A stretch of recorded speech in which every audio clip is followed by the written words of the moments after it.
Hey everyone, I'm Sugandha and you're watching Ready with HR and I hope so you all are waiting for these 15 days workshop sessions. This is day 6 and yes, let's have a quick recap first. In the first session, we have discussed about the introduction to HR and what are the key functions related to HR. On day second, we have discussed about how we can align HR goals with organizational strategies. On day third, we have discussed about recruitment planning and strategy, how we can plan recruitment and what all strategies we can adopt. And with that only, we have discussed about the job analysis and job description. On day 4, we have discussed about how we can source the candidates and actually how we can attract talent. With this, we have discussed about the various interviewing techniques and what selection process we must adopt to hire best fit candidates, right? On day 5, we have discussed a very important session that was on diversity and inclusion in hiring. And yes, today is day 6 and we are going to discuss about employee onboarding and engagement, right? So yes, I must tell you that all these sessions are available in Hindi language as well. 15 days workshop is available in Hindi on my other channel, Ready to Get Update. If you are well versed in Hindi, you can check sessions from there. And if you need any detailed session, yes, all the detailed sessions regarding each topic and content is already there on my channel. On both the channels, on this channel Ready with HR, there are less sessions, but on that channel there are several sessions on each topic. Okay, so if you want any session in detail, you can ask. So let's get started with employee onboarding and engagement. Now, what is this? It's a comprehensive approach. Yes, that's a really comprehensive approach to integrate new hires into the organization and foster their ongoing commitment and satisfaction. Now, what is this? Why we are talking about this? This is just a plain language, I have quoted before you. But this is like we have hired a candidate, we have selected the candidate, and now we are talking about introducing. Now we are talking about welcoming that new employee into our organization so that he feels satisfied, he feels committed, he is aware of the culture, values, vision, mission of our organization. So this process encompasses various practices, strategies, and yes, programs designed to ensure that employees feel what? Welcomed, engaged, and aligned with company's cultures and objectives. That's important. So let's explore each aspect in detail. First is onboarding best practices. Now, what is this? We have to structured onboarding plans. Develop a structured onboarding plan that covers essential aspects such as orientation. Orientation is the first step of welcoming a new hire.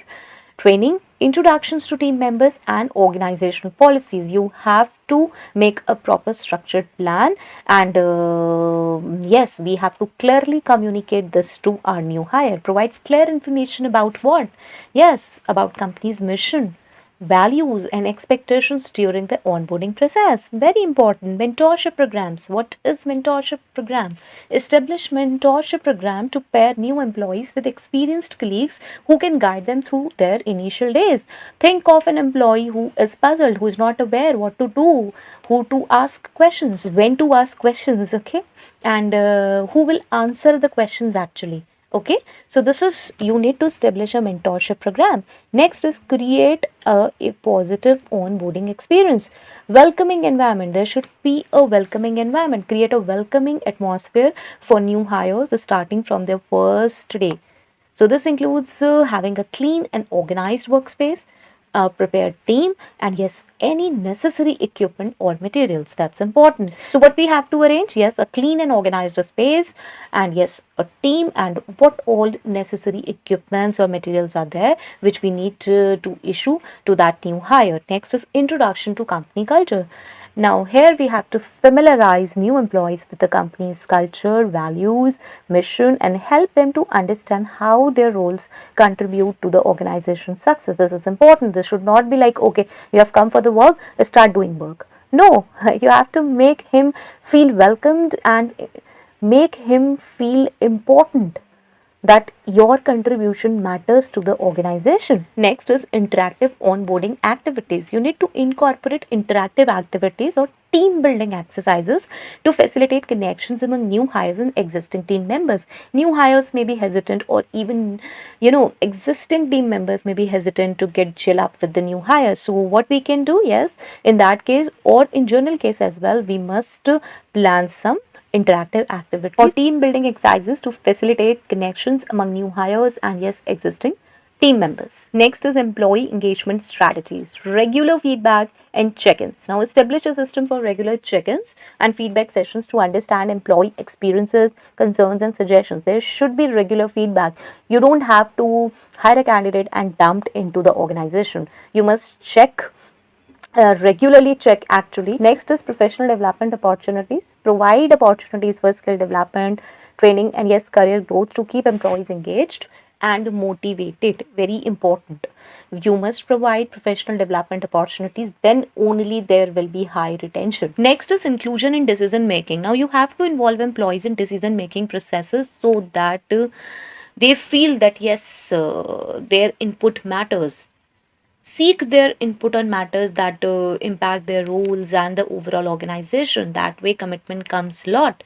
That way employee feels satisfied. Yes, I have been asked for certain decisions. I've been asked while taking some decision related to organization, right? Next is building a positive workplace culture. Now you have to define core values. How you will build a positive workplace culture? You have to clearly define and communicate the organization's core values. Encourage employees to embody these values in their daily work, right? You have to encourage employees to embody these values in their daily work. Next is inclusivity. Now, what is inclusivity? Foster an inclusive environment where everyone, where diversity is celebrated actually, and all employees feel respected and included. Okay, they must feel that yes, we have been respected, we are being included. Next is they must feel that yes, we have been respected and we have been included. Next is open communication channels. Very important. You must establish open communication channels that allows employees to express their ideas, concerns and feedback. Okay, you must open communication channels so that employees can express their ideas, whatever concerns they have, what kind of feedback they want to give. It happens several times that employees feel lot of things about the organization, their profile, work culture, but they never communicate, or you can say we never give them chance to communicate. Okay, next is employee recognition and reward programs. Now we have to reward employees, we have to recognize them. It's really important to recognize them, to acknowledge them, to appreciate them about their outstanding contributions and achievements, right? Next is flexible benefits. You have to offer flexible benefits and rewards tailored to individual preferences and needs. Like we can't reward every individual in same way. It could be that yes, few people we have to reward with certificates, mementos. Few people we have to reward with the, certain kind of packages depend upon their profile or achievements. Okay, so yes, there we can plan flexible benefits. Next is performance based incentives. Now this is important because if we will provide each and every employee same kind of benefit, then employee won't work because they will feel, oh, what's the benefit of doing extra work or performing well when everybody is being provided with the certificates, mementos or even with a special thing. We have to understand that performance based incentives are important, where what we can do, like we have different teams working in the organization, or we can say different departments, different teams within different departments working, and yes, one team performed well in this month, so we must provide them benefits, we must felicitate them. So this is performance based benefits. You must tie rewards to performance, motivate employees to excel in their roles. Okay, next is continuous improvement. Now I always include this continuous improvement because this is important. We can ask about we can actually improve this process or any process by surveys or feedbacks. This is regularly collect feedback through surveys and focus groups to assess the effectiveness of onboarding and engagement strategies. Like after every onboarding, we must ask the new hire that how was the experience, and not only after day one, day two. after this complete process is over, or after 15-20 days or a month, because up to that time a new hire has become somewhat comfortable, and that employee can share what actually he felt during the onboarding process, and how is employee engagement activities going on. Okay, so this can be done through surveys and feedbacks. Next is adaptation. Now use feedback to make continuous improvements. You must use feedback to make continuous improvements, adapting programs and practices to meet evolving employee needs and expectations. Okay, adapting programs, yes, we feel that, oh, these are the necessary changes we need to make, so we must adopt new programs, practices, so that yes, our employees' needs and expectations could be fulfilled. Now, here a lot of people say that yes, human beings have unlimited needs and expectations. You can't fulfill each and every expectation. You are 100% correct that yes, we can't fulfill each and every expectation. But yes, what we must focus is providing a positive work culture. Okay, job satisfaction, that's in our hands. Compensation and benefits, proper compensation and benefits, everything which is reasonable, everything which comes under reasonability, everything which our competitor is providing, and that is morally, ethically correct as well. Okay, so this is what I want to focus, because here a lot of people in my organization, and wherever I advise, people say that in fact owners and senior professionals say a lot of time that you can't satisfy everyone. So yes, I say this, we can never satisfy everyone, and human being can never be satisfied. So what we can do things which are morally and ethically correct, which we should do, like workplace culture related things, employee engagement related things, career advancement related things, career development related things, whatever we can provide and we are ignoring, that we can do. Okay, and yes, that will help a lot of employees to progress, and yes, they will feel satisfied, they will feel engaged, and that's the purpose. Because yes, 10-20% will always be upset with something or the other, but yes, if maximum people are not happy, they, if there is like 80-90% people are feeling that, oh, there's a toxic work culture, oh, compensation benefits are not good, then what we are doing, then we have to look into these matters. Okay, so this is about improvement in everything. Next is employee well-being initiatives. Again, we have to take health and wellness programs, consider health and wellness programs actually, and promote employee well-being through health and wellness initiatives, including fitness programs, important, mental health support, important, and yes, stress reduction activities. Here I always talk about, like, we are talking about mental health support or something, so what we have to do. See, there are a lot of things which we need to tell senior professionals and managers. There is excessive burden, or you can say there is micromanagers. People are micromanagers nowadays. They want to manage each and every step of their juniors or executives. Okay, the people working under them. They want to manage each and every step, and that is not possible. If you're hiring an efficient person, you're training well, then why you are monitoring that person again and again?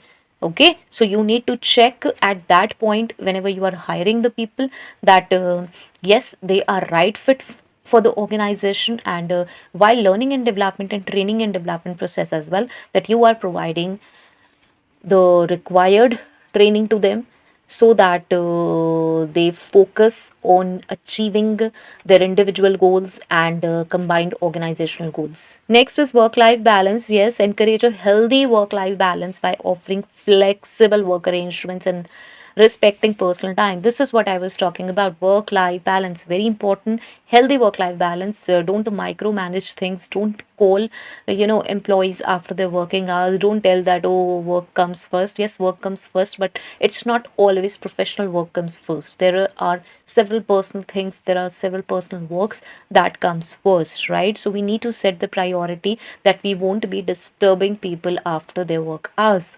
This should be there. We must implement this. That's their personal time. Don't try to call them by saying, oh, I'm paying you so much salary, so you have to respond me. See, once, twice, thrice, it's normal.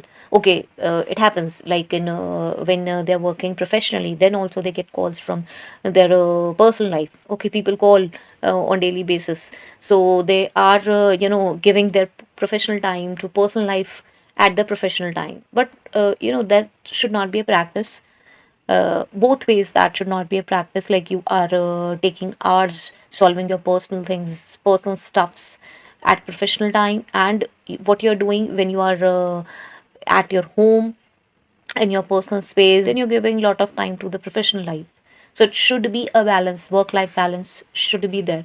Once, twice, thrice, it's okay. But no, it should not be a habit that employee feels frustrated and stressed. Next is social integration. Again, important. Social events, organize social events and activities to strengthen team bonds and create a positive and enjoyable workplace environment. Sometimes it really becomes hectic, working repeatedly same things again and again, and on daily basis actually, and employee feel, oh, where should I go, I need some relaxation, let's plan holiday, but they can't plan holiday or vacations.